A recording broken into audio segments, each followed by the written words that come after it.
안녕하세요. 저는 예담교회 김재웅 집사입니다. 세상적으로 하는 일은 서강대학교에서 교육학을 가르치고 있습니다. 오늘 예담 북클럽에서 여러분을 만나 뵙게 돼서 아주 영광이고 또 기쁩니다. 주최 측에서 무슨 얘기를 하면 좋겠는가 이렇게 물어봤을 때 지금까지 쓴 책 중에 하나 소개하면 좋지 않을까요? 이런 얘기를 했어요.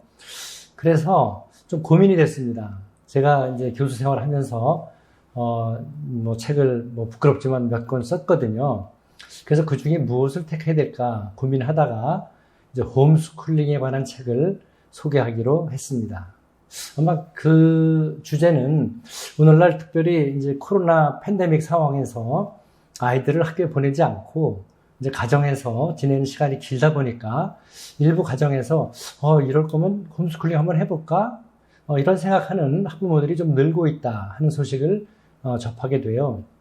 그래서 좀 일부 우리 교인들이나 일부 시청자들은 관심이 있겠다 싶었고, 또 개인적으로 저는 딸이 둘이 있는데 두 딸을 모두 이제 홈스쿨링한 경험이 있습니다. 그래서 그런 경험도 홈스쿨링에 대해서 관심을 좀 갖게 된 그런 배경이기도 하거든요. 그래서 오늘은 이제 제가 여러분에게 홈스쿨링에 관한 이야기를 할 텐데, 제가 부끄럽지만 가장 최근에 쓴 책은 교육 정치학 탐구라고 하는 책이에요. 그러니까 올해 2021년 2월에 나온 책인데, 교육이 정치로부터 자유롭지 않다라는 것을 폭로하는, 이제 교육의 정치적 중립은 일종의 이제 거짓말이다. 이런 것들을 폭로하는 그런 책인데, 좀 이론적인 책이라 좀 적합하지 않은 것 같았고, 그 다음에 미국 공교육의 역사 새로 보기라는 책하고 홈스쿨링의 정치학, 이 두 책을 놓고 사실 고민 좀 했어요. 이 두 책은 제가 수년 전에 이제 서강대학교에서 안식년을 맞이해서 미국에 1년 동안 체류하면서 가졌던 연구 주제였거든요. 그 당시 이제 가졌던 두 주제는, 하나는 이제 미국의 공교육의 역사를 쭉 한번 살펴보고, 미국 공교육에 대한 일종의 저항의 몸짓, 그것에 또 비판하고 그것을 탈출하려고 하는 사회운동이었던 홈스쿨링, 이 두 가지를 짝으로 해서 한번 연구해보자 이런 생각을 갖고 제가 이제 안식년 1년을 보냈거든요. 그래서 이제 그 안식년 그냥 놀지 않았다는 증거이기도 하고, 그래서 책 두 권이 안식년 이후에 나왔어요. 그래서 미국의 공교육 역사, 이 책을 가지고 소개를 할까 홈스쿨링 소개할까 하다가 최종적으로 홈스쿨링에 관한 것으로 제가 결정을 했습니다. 자, 이제 홈스쿨링이라고 하는 주제를 제가 이제 최근에 관심을 갖게 된 이면에는 학교와 교육이 똑같지 않다라는 것을 깨닫게 되면서부터입니다.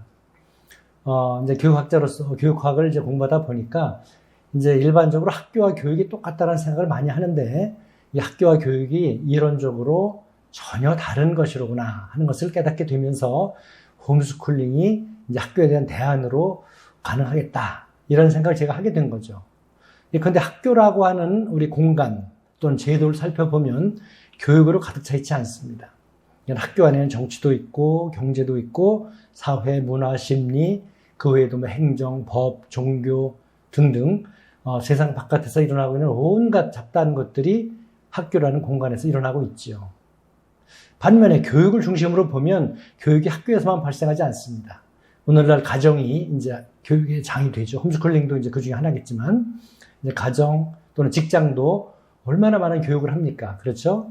또 학원, 또 각종 회관, 뮤지엄 등, 그 다음에 가상공간, 인터넷, 매스컴, 이런 게 다 교육이라고 하는 일을 하고 있는 공간들이에요. 이렇게 보면 학교가 교육이 똑같은 게 아니라 이렇게 교집합으로 만나죠, 이렇게. 그래서 이 교집합의 넓이가 넓으면 넓을수록 그 학교는 교육적으로 살아있는 학교고, 요 교집합이 아주 간당간당하다 그러면 그 학교는 교육이 좀 위태로운 거죠. 이론적으로 학교와 교육은 떨어질 수도 있어요. 이건 아주 비극적인 사태지만, 그럼 학교는 교육을 포기한 것이고 교육은 다른 데서 일어나는 거죠. 어쨌든 이걸 구분하고 보니까 왜 학교에서만 교육을 해야 되나 이런 생각을 하게 됐어요. 그래서 제 딸아이가 이제 중학교 졸업할 무렵에 이제 홈스쿨링이라는 아이디어를 이제 얻게 됐고, 아이에게 은근히 한번 권했거든요. 야, 고등학교 안 가고 집에서 공부하면 안 되겠니? 그랬더니 딸아이가 아빠 왜 그래? 나 학교 잘 다니고 있는데 그러는 거예요. 이제 그런데 이상하게 일주일 뒤에 이 딸아이가 아빠 그 얘기 듣고 내가 일주일 동안 곰곰이 생각해 봤는데 학교 안 가고 집에서 한번 해볼까 봐 그러더라고요. 그러니까 오히려 내가 이제 은근히 걱정이 됐어요. 너 이거 일생일 때 굉장히 중요한 결정인데 그러면서 이제 이야기가 시작됐고, 자, 그럼 우리 한번 실험을 해보자. 고등학교 안 가고 얼마든지 공부할 수 있고 잘 살 수 있다라는 것을 한번 보여주자. 그래서 이제 첫 딸아이는 그렇게 해서 이제 고등학교를 안 가고 이제 혼자 공부하기도 하고, 뭐 솔직히 얘기하면 학원도 단과반 몇 개 다녔어요. 국어, 영어, 수학 기초를 튼튼히 하기 위해서 학원도 좀 다니긴 했지만 거의 뭐 자기 주도적 학습에 의해서 공부를 했고, 이화여자대학교 교육학과를 들어갔고, 졸업 이후에 이제 미국에 유학 가서 교육 측정 및 통계라는 영역으로 이제 박사학위를 했어요.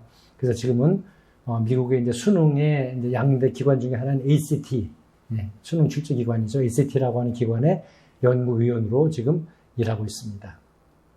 둘째 딸은 이제 언니가 그렇게 이제 학교 안 다니는 걸 보고 너도 학교 안 다니면 안 되니? 그랬더니 이제 초등학교 졸업하고 그랬어요. 이제 중학교 안 가면 안 되겠니? 그랬더니 이 아이는 언니도 중학교 갔으니까 나도 중학교까지는 갈래. 그러면서 중학교는 갔거든요.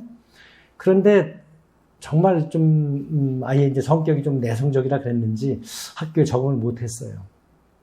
그래서 1학년 1학기까지밖에 못 다녔습니다. 학교의 부적응, 특히 이제 교사와의 갈등이 굉장히 심했는데, 그리고 이제 튕겨 나와가지고 그때부터 이제 뭐 집에서 뭐 읽고 싶은 책 마음껏 읽고 뭐 놀고 자고 뭐 그러면서 이제 검정고시를 통해서 중학교, 고등학교 다 마쳤죠.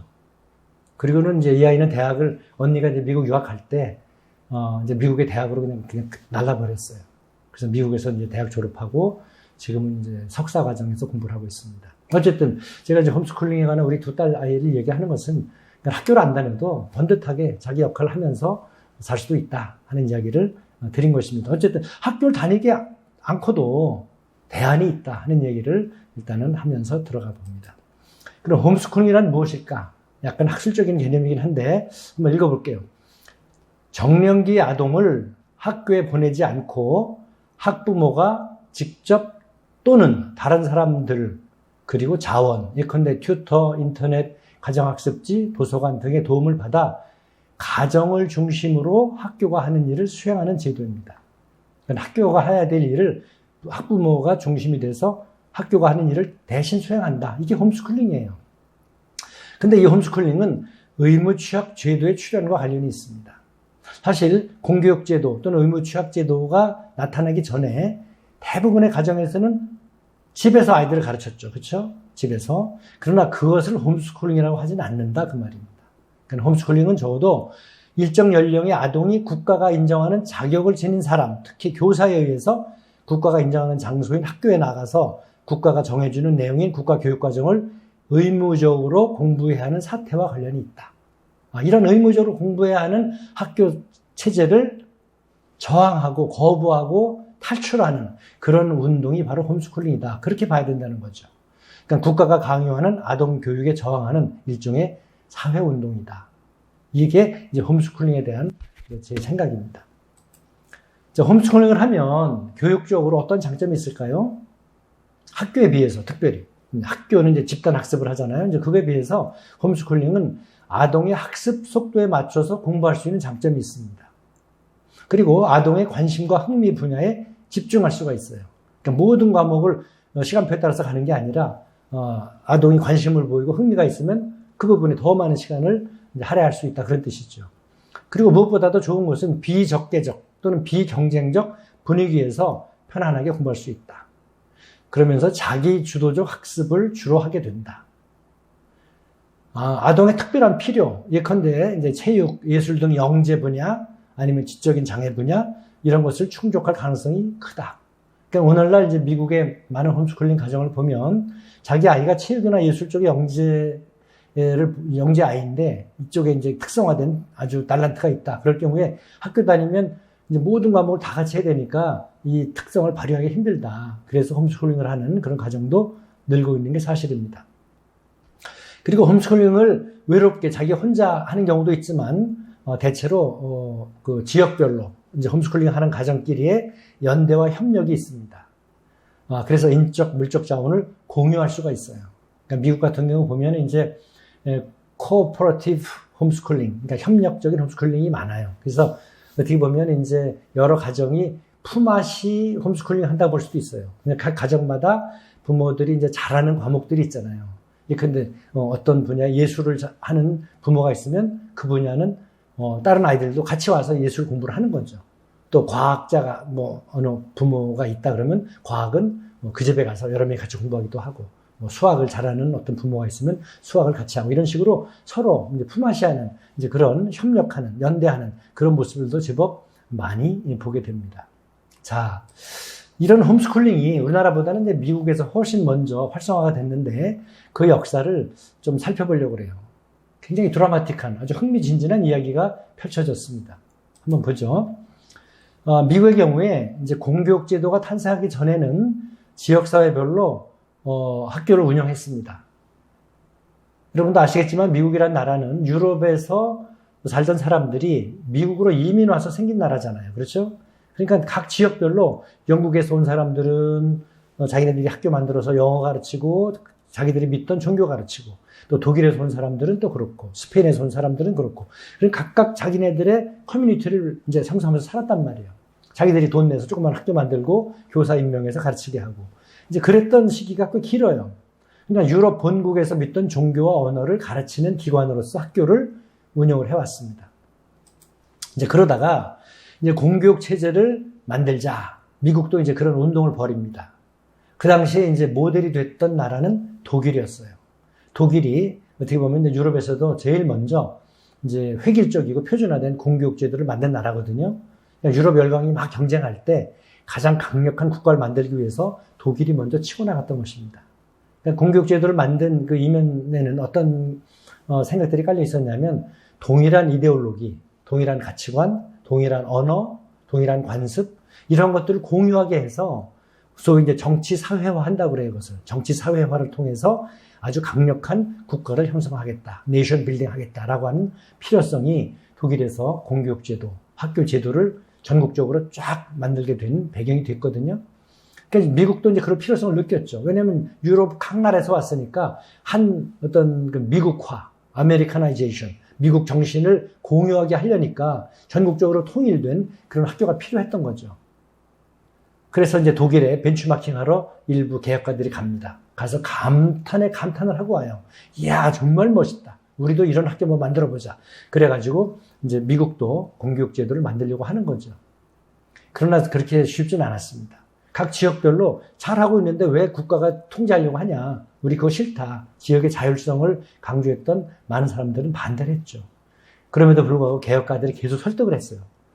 우리도 필요하다. 그래서 이제 설득 결과 어느 정도 이제 호응을 얻어서 이제 공교육 제도가 만들어지는데, 그 당시에 이제 개신교 중심 지역 학교, 그러니까 프로테스탄트가 지배적인 지역에 있는 그런 모든 학교들은 다 공립학교로 헌납을 해요. 자기들이 돈 내서 만든 학교들을 나라에서 이제 운영하라고 다 나라에다가 바칩니다. 그래서 이제 공립학교가 되는데, 흥미롭게도 가톨릭 등 일부 종교의 경우는 공교육제도 편입에 반대를 합니다. 특히 이제 가톨릭이 가장 심했는데, 이제 개신교와 교리도 좀 다르고, 뭐 쓰는 성경도 다르고 하니까 그랬겠죠. 그러니까 사립학교로 남습니다. 우리는 국립 편입 싫어. 그래서 핍박을 많이 받아요. 핍박을 받으면서 사립학교를 만듭니다. 그래서 미국에 현재 가장 오래된 전통이 있는 사립학교들은 모두 가톨릭이에요. 그래서 가톨릭이 사립학교의 전통을 이어가고 있었던 것입니다. 자, 그런데 흥미있는 것은 이제 그 프로테스탄트 개신교에 있는 지역의 학교들이 공립학교로 만드는 것을 인정했던 그 이유는, 그래도 미국의 기독교 국가니까 공립학교 돼도 기독교적으로 운영할 거야 라고 하는 생각이 있었던 거예요. 사실 그랬습니다. 공립학교지만 전통적으로 하던 대로 수업하기 전에 기도하고 또 성경 읽기, 관행을 유지해 왔어요. 공립학교인데 교사가 수업하기 전에 기도하고 뭐 성경도 읽고, 그게 이제 미국의 이제 기독교 정신이 어느 정도 뿌리 내렸기 때문에 이런 일을 해왔던 거죠. 자, 그러나 아주 흥미있는 사건이 발생합니다. 왜 공립학교에서 기도하고 성경 읽기 하느냐? 이것에 위헌 판결이 내려집니다. 1962년도에 기도가 위헌, 63년도에 성경 읽기가 위험. 그러니까 공립학교에서 이제 기도하고 성경 읽을 수가 없게 되죠. 요 시기는 대통령으로 치면 어느 때인지 기억하세요? 케네디 대통령 때입니다. 케네디 대통령의 종교는 가톨릭이었죠. 그리고 민주당이었고. 그런 것도 영향이 있었으리라고 봐요. 그러니까 개신교가 지배적이었지만 이제는 가톨릭도 어느 정도 세력을 확보했고 종교 다원화 현상이 어느 정도 미국에 퍼져 있었다. 이렇게 볼 수도 있죠. 그러니까 그런 시기에 이런 큰 사건이 발생하니까 더 이상 공립학교가 기독교적으로 운영되지 않게 됐습니다. 이러면서 이제 많은 개신교단과 많은 개신교회들이 사립학교를 만들게 돼요. 더 이상 공립학교는 이제 기독교 학교가 아니로구나. 세속적으로 운영되는구나. 아이들을 기독교적으로 키우려면 우리가 학교를 만들 수밖에 없겠네. 그러면서 이제 교단이나 교회별로 기독교 사립학교를 만들어요. 그래서 가톨릭에 비해서는 미국의 이제 개신교 쪽의 사립학교 역사는 좀 짧은 편입니다. 좀 뒤늦게 개신교의 사립학교가 이제 나타나요. 이제 홈스쿨링은 그럼 어떻게 되는가? 홈스쿨링은 그 이후에 나타나게 됩니다. 그 사립학교에 이제 많이 보내긴 했는데 보내보니까 사립학교도 여전히 학교더라. 규율이 있고 통제가 있고 또 기독교 사립학교지만 등록금이 비쌌어요. 그럼 가난한 집 아이들은 보낼 수가 없죠. 이런 환경 속에서 보수적인 기독교 가정들이 홈스쿨링이라는 새로운 제도에 참여하게 됩니다. 그러면서 미국은 오늘날 홈스쿨링을 엄청나게 많은 지역에서 많은 가정들이 참여를 하고 있다. 이렇게 볼 수가 있습니다. 이제 홈스쿨링이 미국에 이제 뿌리내리게 된 그 계기가 되는 아주 큰 사건이 한번 발생합니다. 미국 농부 존 싱거에 대한 것인데 여기 보면 이제 Death of an American, The Killing of John Singer라고 하는 책이 있죠. 그러니까 한 아메리카인의 죽음, 존 싱거의 이제 죽음, 사망. 이건 이제 플라이셔와 프리맨이라고 하는 두 기자가 쓴 책인데 이 사건을 잠깐 얘기해 볼게요, 제가. 아주 충격적인 사건이 일어났어요. 그러니까 이 존 싱거는 유타주에 사는 농부였습니다. 그러니까 독일에서 이민 온 가정이었고 여러분도 아다시피 유타주는 몰몬 교도들이 가장 많이 살고 있죠. 그러니까 몰몬 교도를 믿고 있어서 몰몬교를 믿고 있던 가정입니다. 그리고 젊은 시절 이제 독일 이민 왔다고 그랬으니까 아버지에 따라서 잠깐 독일에 가서 살기도 해요. 젊었을 때 독일 히틀러의 아이들 SS에 참여하기도 합니다. 그런데 이 과정에서 획일적이고 강압적인 지시에 반발을 하면서 퇴교당해요. 어떻게 보면 이 존이라고 하는 농부의 마음속에는 어떤 저항 정신이 좀 있을지도 모르겠어요. 그러니까 이제 획일적인 지시를 실현했다 볼 수도 있겠죠. 자, 그런데 존 싱거는 몰몬교를 믿었다고 했으니까 공립학교를 보내지 않았습니다. 그러니까 종교적인 이유를 대서 홈스쿨링을 했어요. 그러나 미국은 공교육 초기서부터 의무 취학법을 갖고 있었습니다. 그러니까 영어로 Compulsory School Attendance Law, 의무적으로 학교에 출석해야 되는 법을 갖고 있었습니다. 유타주도 예외가 아니었어요. 그러니까 홈스쿨링 하는 존 싱거는 불법으로 홈스쿨링을 했던 거죠. 자, 이제 한편 요 시기에 이제 4명의 자녀를 가지고 있었던 유부녀 셜리 블랙과 복수 결혼을 합니다. 그러니까 몰몬교도가 이 당시에 복수 결혼을 허용했는지 모르겠는데 하여튼 복수 결혼을 해요. 그래서 자기가 직접 난 아이 6명, 또 두 번째 부인이 난 아이 4명, 10명을 이제 홈스쿨링을 하고 있었어요. 그런데 이 블랙이라고 하는 이 유부녀의 전 남편이 자녀 보호를 신청하면서 법적 논쟁을 하고 있었습니다.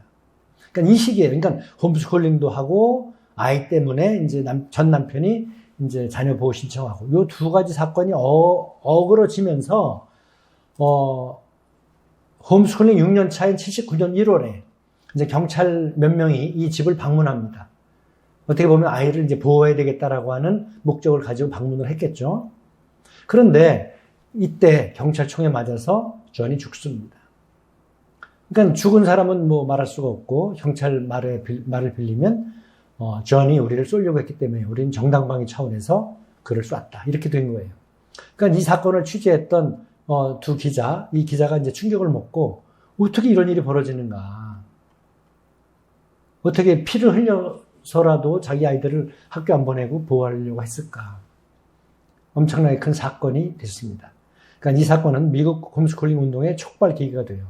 그러니까 영어로 트리거, 방아쇠 당겼다 그러죠. 트리거하는 이제 그런 사건이 됩니다. 그러니까 유타주도 의무 취약법이 있었다고 했잖아요. 그러니까 이 사건 이후에 이제 미국의 많은 주들이 홈스쿨링을 합법적인 교육으로 인정하기 시작합니다. 그래서 오늘날 미국의 경우 홈스쿨링은 모든 주에서 합법화가 돼 있어요.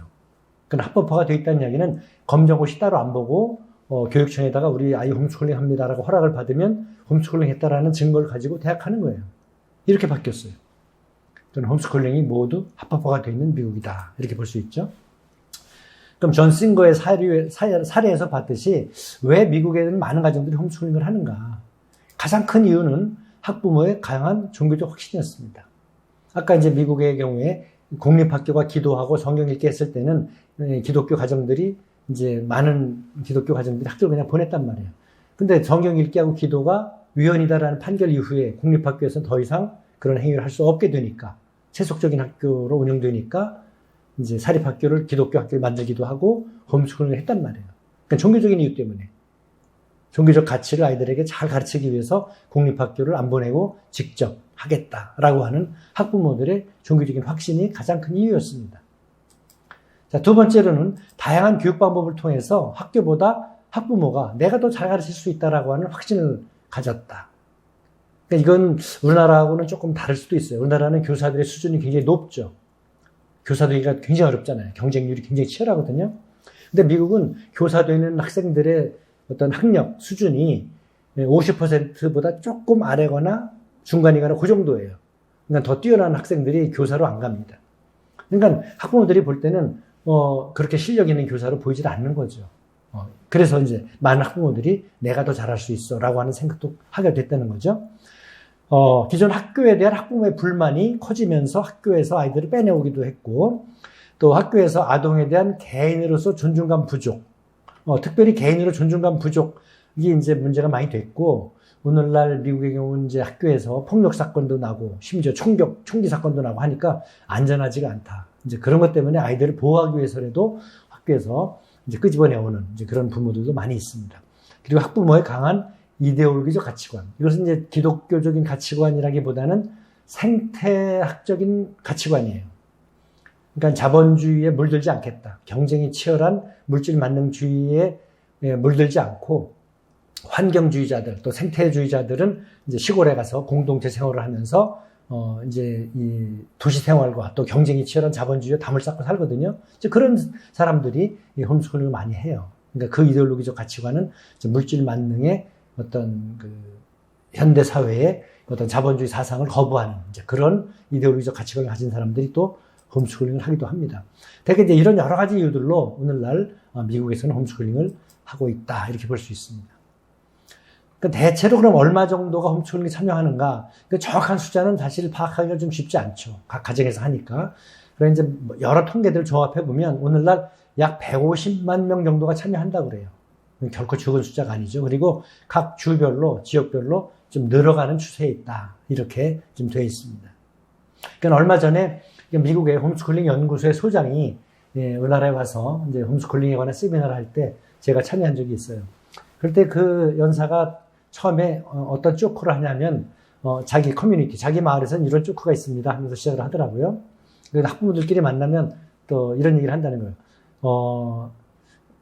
아직도 네 아이 학교 보내? 뭐 이런 얘기를 한다는 거예요. 이제 그 정도로 자기 마을에서는 학교 보내지 않는 게 붐이 일어났고 거의 홈스쿨링이 자꾸 늘고 있다. 뭐 그런 사례를 이야기하면서 시작을 한 적이 있는데 어쨌든 자꾸 늘고 있습니다. 그 다음에 홈스쿨링 하는 가정에서는 커리큘럼과 교재는 대체로 이제 정부가 정한 것을 쓰기도 하지만 이 전문적으로 홈스쿨링을 지원하는 단체들이 몇 개 있어요. 특히 이제 기독교 단체들이 많이 이제 활약을 하고 있는데 그 단체에서 커리큘럼도 만들고 교재도 만들어서 이제 계속해서 뿌려주고 또 서포트하고 하는 그런 걸 볼 수가 있습니다. 교수 학습 활동 같은 경우는 초등학교까지는 아마 부모가 직접 가르치는 경우도 좀 있는 것 같아요. 근데 중학교, 고등학교만 가도 웬만한 부모가 가르칠 수가 없죠. 또 부모 중에 또 한 사람은 적어도 일을 해야 되고 뭐 이런 상황이니까 아까 얘기한 대로 이제 튜터도 쓰기도 하고 인터넷 쓰기도 하고 또 코퍼레이티브 러닝 이제 협력해서 품앗이 과외도 하고 여러 가지 방법을 쓰기도 하는데 가장 많이 쓰는 방법은 자기 주도적 학습입니다. 학생들이 스스로 공부할 수 있는 능력을 길러서 혼자서 자기 주도 학습하는 게 가장 보편적이다 이렇게 볼 수가 있습니다. 그리고 재정, 홈스쿨링에 들어가는 돈을 따져보니까 공립학교에서 학생 1인당 들어가는 비용보다는 훨씬 적게 들어가고 있다. 이렇게 이제 조사가 되고 있습니다. 그리고 좀 특이한 것은 이제 홈스쿨링 연합이 있다고 했죠. 거기에다가 홈스쿨 리걸 디펜스 어소시에이션, HSLDA라고 하는 홈스쿨링 변호협회라는 단체가 있습니다. 이것은 이제 크리스찬 변호사들로 구성되어 있는 단체들인데, 미국에 이제 홈스쿨링이 처음엔 불법이었잖아요. 그러니까 많은 학부모들이 법적으로 처벌을 받았어요.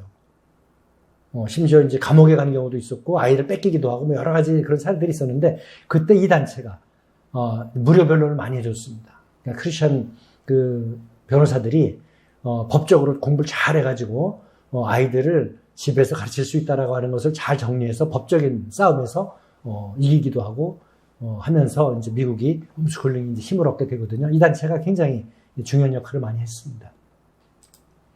그러면 홈스쿨링을 마친 학생들은 일반 학교를 마친 학생들보다 어떨까? 성적 면에서 또는 사회성 면에서 졸업 이후에 대학 진학 면에서 좀 궁금하시죠?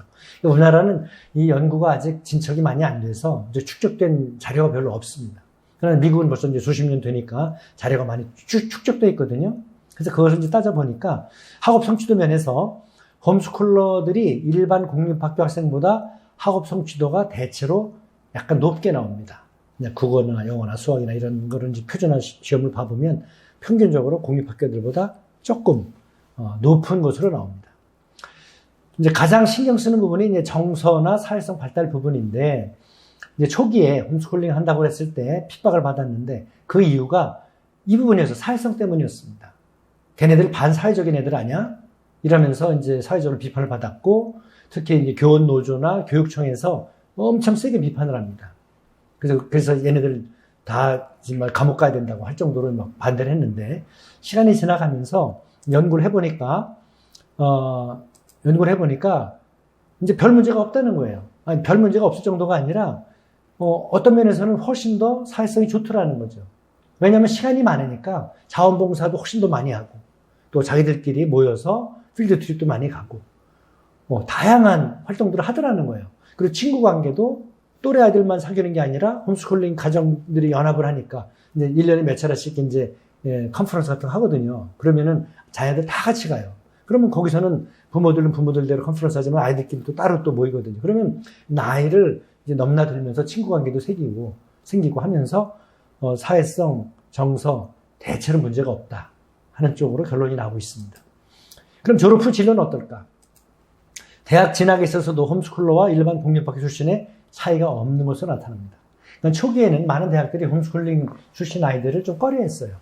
그러나 시간이 지나가면서 이 친구들의 학력도 괜찮고 또 성실하고 하는 것이 증명이 되면서 하버드나 뭐 예일이나 이런 아이비리그 대학에서 다 받아요. 홈스쿨링 출신 다 받고, 뿐만 아니라 일반 뭐 주립대도 다 받습니다. 아까 제 둘째 딸 얘기를 했는데, 둘째 딸이 한국에서 홈스쿨링 했잖아요. 그거 가지고 어떻게 미국에 있는 대학을 입학할 수 있을까? 이거 놀라운 기적 아니에요? 홈스쿨링 했는데. 그 당시에 이제 우리 서평원 목사님께서 추천서 줬어요. 아주 감사하게도 서평원 목사님 그 당시 미국에서 이제 계실 때인데, 우리 딸이 이제 한국에 있을 때 서평원 목사님한테 배웠거든요. 그러니까 추천서 이제 한 장 받았고, 학교에 다닌 적이 없으니까 이제 목사님한테 받고, 또 하나는 누구한테 받았더라? 추천서 2장이 필요한데, 하여튼 기억이 안 나네요. 하여튼 추천서하고 한국에서 공부한 거 뭐 등등, 그 다음에 이제 스터디 플랜 이런 거 가지고 미국의 유니버시티 아이오와라고 하는 주립대학에서 합격을 했거든요. 놀라운 일이에요. 어쨌든 오늘날 차별을 하지 않는다. 홈스쿨링 한 학생들도 웬만한 주립대학 다 가고 아이비리 대학도 간다 하는 것을 말씀드립니다. 그러니까 초기에 반대했던 인주대학도 오늘날 차별 없이 다 입학시키고 있습니다. 자, 이제 홈스쿨링과 관련해서 이제 미국 얘기를 했는데 영국 얘기 하나만 간단히 하고 이제 마무리하려고 합니다. 영국 같은 경우는 미국과는 달리 아주 지혜로운 법을 가지고 있었어요.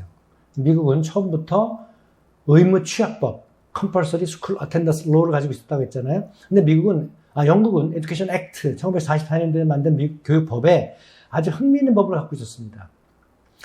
한번 읽어볼게요. The parent of every child of compulsory school age shall cause him to receive efficient full-time education suitable to his age, ability, and aptitude, and to any special educational needs he may have, either by regular attendance at school or otherwise. 무슨 뜻인지 아시겠어요? 그러니까 의무 취학 연령에 있는 부모는 그를 풀타임, 그러니까 전일제 교육을 받게 해야 된다. 그의 나이나 능력이나 적성에 따라서, 그리고 그가 가지고 있는 특별한 교육적 필요에 따라서 전일제 교육을 받도록 해야 된다. 그런 의무가 있다. 그 다음이 중요해요. 이게 재밌죠?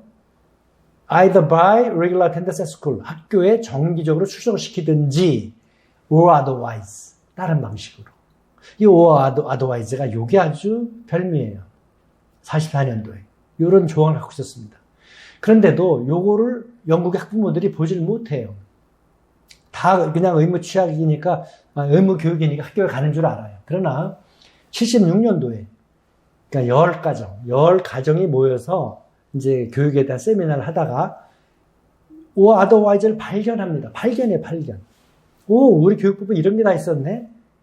or otherwise, 다른 방식으로 우리 아이들 한번 교육시켜볼까? 하면서 홈스쿨링이 시작됩니다.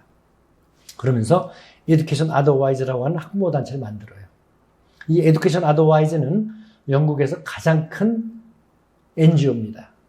지금 5만 가정이 넘게 참여하는 영국 내 가장 큰 학부모 단체가 됐어요. NGO가 됐습니다. 요게 이제 이 홈페이지에 들어가서 보면, 저 시간이 없어서 홈페이지 못 들어가 보겠는데 한번 관심 있으면 들어가 보세요. 요게 이제 캐치프레이즈입니다. 이게 어떻게 보면 삼각형에서 뻥 차고 나오는 거죠. 학교에 갇혀있는 틀을 뻥 차고 나오는 이제 모습을 상징하고 있는데, 홈페이지의 첫 화면에 이런 말이 써 있습니다. Education is compulsory, but school is not. 무슨 뜻이죠? 교육은 의무. 좋다. 그건 받아들인다. 그러나 학교는 아니다. School is optional. 학교는 선택이야. 이런 운동을 지금 영국에서도 하고 있는 거죠. 학생들을 교육시켜야죠. 그러나 왜 꼭 학교에서만 시켜야 되는가? or otherwise, 다른 방식으로 얼마든지 가능하잖아. 그것을 믿고 따르는 무리들이 오늘날 홈스쿨링을 하고 있다. 이렇게 보면 되겠습니다. 자, 홈스쿨링의 법적 문제가 분명히 있어요. 미국은 이제 이미 그것을 해결해서 홈스쿨링을 아주 특별한 형태의 사립학교로 인정을 하고 있어요. 이것이 되려면 의무 교육과 의무 취학이 먼저 개념적으로 분화가 있어야 됩니다. 의무 교육, 이건 받아들이는 거예요. 그러나 의무 취학, 왜 학교에서 꼭 해야 되지? 이것을 질문하게 만드는 게 이게 같은 게 아니로구나. 학교 다니는 것과 교육이 같은 것이 아닌 것처럼, 에듀케이션과 스쿨링이 같지 않은 것처럼 거기 앞에 의무자가 붙어도 의무 교육, 의무 취학 같은 게 아니로구나. 의무 교육은 유럽의 모든 나라들이 다 받아들이고 있어요. 그러나 의무 취학에 대해서만큼은 선택으로 열어두고 있는 거죠. 물론 유럽 중에서 유일하게 의무 취학을 고집하고 있는 나라가 있습니다. 아까 유럽 중에서 제일 먼저 공교육제도 만든 나라 어디라 그랬죠? 독일. 예, 그렇습니다. 독일이 좀 전체주의적인 게 좀 강하죠. 독일은 유일하게 유럽 내에서 의무 취학을 강요하고 있습니다. 물론 스위스의 독일어권 그 지역하고 함께. 그러나 이제 유럽의 영국을 비롯해서 모든 나라들은 의무 교육을 따르고 있습니다. 그러니까 의무 취학은 선택으로 열어두고 있다. 그런 뜻이죠. 자, 홈스쿨링에서 합법화가 앞으로 이제 과제다. 이제 그런 뜻이고, 미국의 경우에 주별로 홈스쿨링을 합법화했다고는 하지만 규제 양상은 좀 다릅니다. 그러니까 규제가 거의 없는 텍사스주가 있는 반면에 느슨한 캘리포니아, 중간인 조지아, 강한 뉴욕, 다양하죠. 그러니까 이제 뉴욕주 같은 경우는 예를 들면 부모 중에 한 사람은 적어도 고등학교 졸업해야 된다든가, 자기 자녀가 학교 다니는 동안 적어도 3차례에 걸쳐서 표준화 학력 시험을 보고 그것의 성적이 적어도 50% 이상은 넘어야 된다. 아주 규제를 해요. 그러나 텍사스는 그런 규제 없어요. 그냥 편지 한 장만 띡 써서 교육청에 내면 그날부로 그냥 홈스쿨링이 학교가 되는 거예요. 자, 우리나라는 어떨까? 자, 우리나라는 헌법에는 의무 교육을 규정하고 있습니다. 헌법에는. 그렇죠? 헌법은 국민의 이제 4대 의무를 얘기하잖아요. 교육의 의무, 국방의 의무, 납세 의무, 근로의 의무, 노동의 의무. 그렇죠? 그 중에 교육도 들어있어요. 자, 그런데 흥미있는 것은 그 하위 법령인 교육기본법, 초중등교육법, 또 초등교육법 시행령, 여기에서는 의무 취하기라고 써 있습니다. 그러니까 상위법과 하위법 사이에 괴리가 있죠. 그러면 우리나라는 몇 년간의 의무 취하기죠? 9년간의 의무 취하기입니다. 9년간. 그러니까 초등학교 1학년부터 중학교 3학년까지 의무 취하기죠. 어기면 100만 원까지 과태료를 물게 되어 있습니다. 자, 상위 법령과 하위 법령에 이런 괴리가 있을 때는 상위 법령이 우선한다 하는 건 다 알고 계시죠. 그러면 하위 법령, 초등교육법 그 시행령은 위헌의 소지가 있겠네요. 그렇습니다. 법리적으로 보면 위헌의 소지가 있습니다. 헌법에서 의무 교육이라고 한 것을 왜 모두가 학교를 다니도록 강제 규정을 했는가? 이것을 헌법재판소에 헌법소원을 낼 수도 있습니다. 아직까지 그런 사례는 없습니다만, 이제 외국의 사례를 보면 언젠가는 그럴 날이 오리라고 난 생각합니다.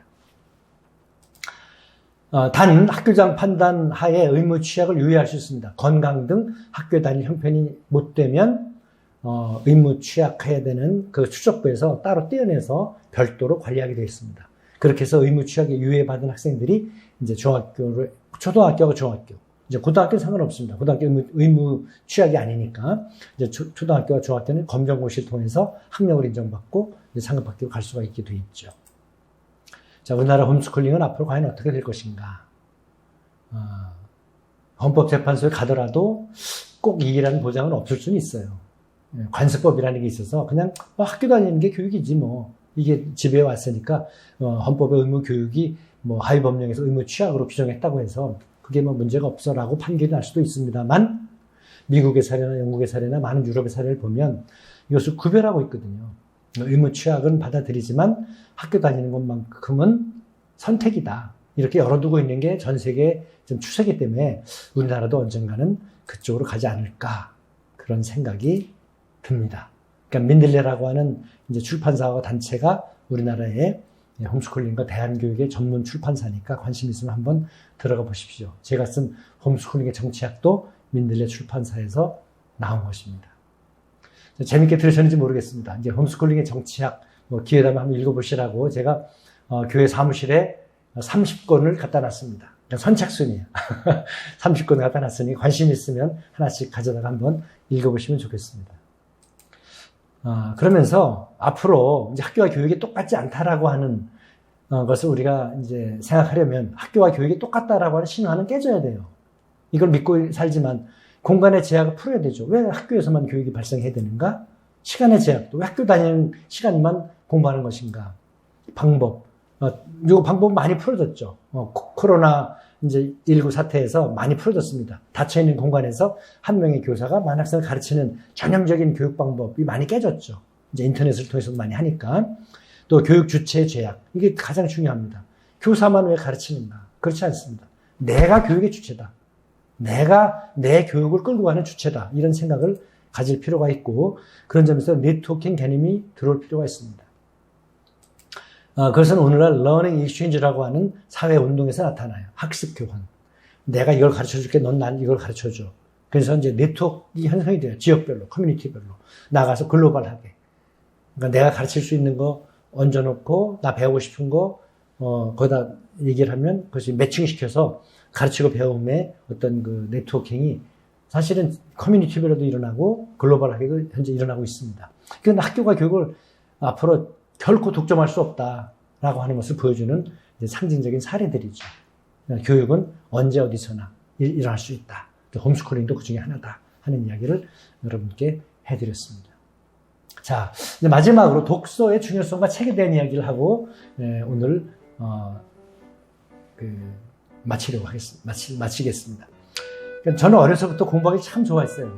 책 읽기를 얼마나 좋아했는지 책이 정말 새카마지도록 읽었어요. 특히 국어를 좋아했습니다. 저는. 그래서 국어책이 그냥 새카맣도록 읽었어요. 얼마나 국어가 아름다운지요.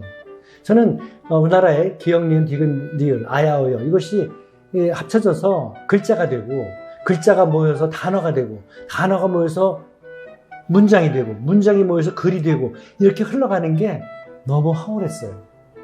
너무 아름답게 글들이 이어지는 게. 그러니까 책을 좋아할 수밖에 없었습니다. 신기하다고요? 아니요, 여러분도 좋아할 수 있습니다. 책 자체가 좋았던 거예요, 저는. 근데 하루라도 책을 읽지 않으면 모종의 죄의식을 느끼면서 살았던 것 같아요. 다른 건 굶어도 책을 굶기는 것은 저는 형벌이라고 생각을 하고 살아왔습니다. 특히 크리스천들에게 책 읽기라고 하는 것은 하나님께서 창조하신 세계의 비밀을 조금씩 알아가는 일이라고 저는 생각합니다. 하나님께서는 이 세계의 비밀들, 규칙들을 숨겨놓으셨거든요. 근데 그것이 시력이 좋다고 해서 보이지 않습니다. 책을 읽어야 보여요. 이 세계라고 하는 것, 하나님 창조한 세계, 이것은 우주 만물일 수도 있지만 그것은 정치의 세계일 수도 있고 문화의 세계일 수도 있고 사회, 경제, 심리, 종교, 스포츠 다 돼요. 요리 심지어. 그런 세계들의 비밀, 그 숨겨져 있는 질서 이런 것들을 깨닫기 위해서는 책을 읽는 법밖에 없습니다.